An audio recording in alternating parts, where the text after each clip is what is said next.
Today I'm going to show you how easy it is to take cranberries and make homemade cranberry sauce.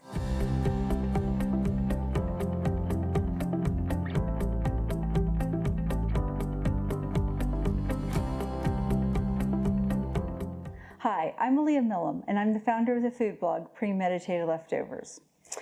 Okay, so I've taken these cranberries, I bought a pound, I've rinsed them, I picked out any of the stems or any of the bad cranberries. We're going to add this to a saucepan. This saucepan's already a little bit warm, and I'm going to add 1 cup of orange juice. I love cranberry orange sauce. I love the mixture of the two things. Now I'm going to add 1.5 teaspoons of cinnamon. I have a 3/4 measuring spoon. So I'm going to just fill it twice. I'm going to add 3/4 cup of coconut sugar, but if you don't like coconut sugar, use your favorite. You can use white granulated sugar or brown sugar. My body feels a little bit better when I have coconut sugar instead of regular sugar. Okay, and then I'm going to add 1/4 cup of honey.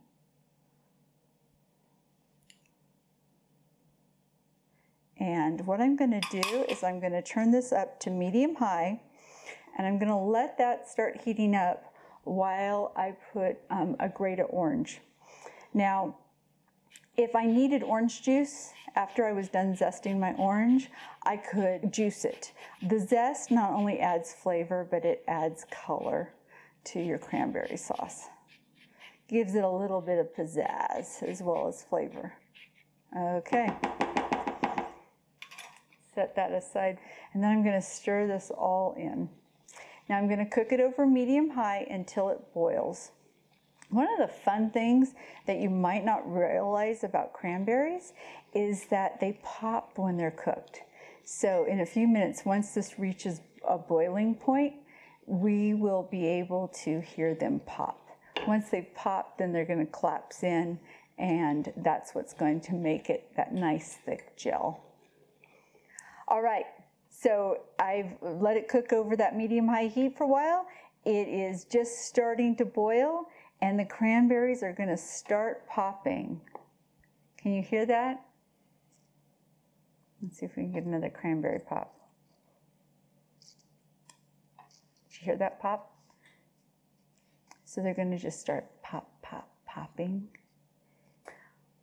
All right, so now all we have to do is let it simmer on low for 20 minutes. And we'll just come back and stir it occasionally while it's simmering. Then when it's done, we just finish mashing it up, pour it into a bowl, and let it chill, and then it's ready to serve. It's so easy. There's no reason to buy cranberry sauce in a can. All right, so we have let this simmer for 20 minutes. You can see that most of these cranberries have popped. And now what we're going to do, I'm going to use my immersion blender. I'm going to start with it on low, mostly because I don't want to make a big cranberry mess in the kitchen. So I'm going to leave this chunky. My family kind of likes it a little bit chunky, but if you want to, you can take this so it's extra smooth. So right here, I'm not sure if you can see, it's still pretty chunky, and my family kind of likes it like that. I'm going to make it just a little bit smoother though, because I don't know what our guests will like. And then if you want it super smooth, you just use your immersion blender on high.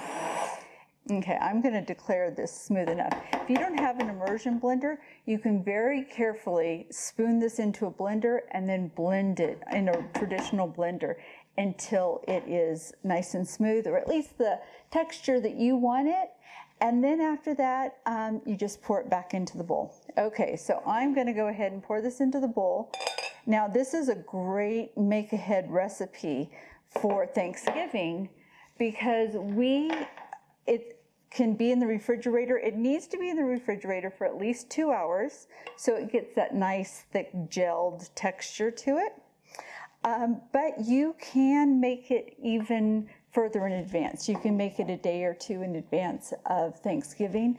So I will make mine at least 2 days before Thanksgiving and have it in the refrigerator That way I do not have to think about it. And since we serve it cold on Thanksgiving, I'll just pull it out of the refrigerator and put it right on the table and be done. All right, if you click the link below, I'm going to take you to 2 different cranberry recipes. They're both made the same way. One is smooth, one is chunky, and they have slightly different ingredients. One of them exactly matches this one and one's slightly different. So you can use those. If you're not already, follow me, and that way you won't miss any of my easy recipes. Let's just dispel this myth that cooking has to be hard.